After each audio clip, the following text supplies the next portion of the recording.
बिस्मिल्लाहिर्रहमानिर्रहीम। अस्सलाम वालेकुम फ्रेंड्स, खुशामदीद कहते हैं आपको अपने यूट्यूब चैनल पर। मैं हूँ आपका होस्ट एहसान अली और आप देख रहे हैं सऊदी अरब कौम। दोस्तों, सऊदी अरब के एक नई अपडेट के साथ मैं हाज़िर हुआ हूँ। जैसे कि पाकिस्तान के बहुत सारे मुसाफिर वैक्सीन के हवाले से परेशान हैं, उनकी बहुत बड़ी परेशानी ख़त्म कर दी गई है। वो क्या परेशानी ख़त्म कर दी गई है तो आपको इसी वीडियो में डिटेल मिल जाएंगी। तो फ्रेंड्स, न्यूज़ को शुरू कर लेते हैं।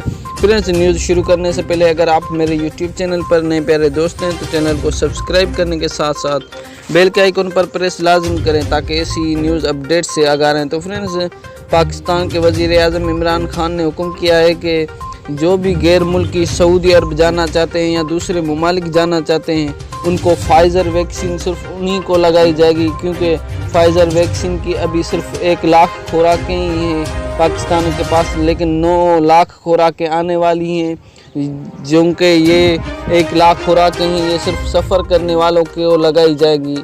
और चाइना की वैक्सीन का मसला भी हल हो गया है फ्रेंड्स। जैसे कि पाकिस्तान में बहुत सारे लोगों ने चाइना वैक्सीन लगवा ली है, तो उनको डरने की कोई बात नहीं। WHO ने उस वैक्सीन को कबूल कर लिया है और इंशाल्लाह जो बाकी कंट्रीज़ है, सऊदी भी उस वैक्सीन को कबूल कर लेगा, तो टेंशन ना लें। और जिन्होंने अगर सऊदी उसको कबूल नहीं करता तो उसके लिए भी कोई बड़ा फ़ैसला ज़रूर करेगा। तो फ्रेंड्स, ये गैर मुल्कियों की बहुत बड़ा मसला हल हो गया है वैक्सीन के हवाले से। तो फ्रेंड्स, ऐसी न्यूज़ अपडेट से आगाह रहने के लिए हमारे चैनल को सब्सक्राइब ज़रूर करें। मिलते हैं इंशाल्लाह नेक्स्ट वीडियो में, तब तक के लिए अल्लाह।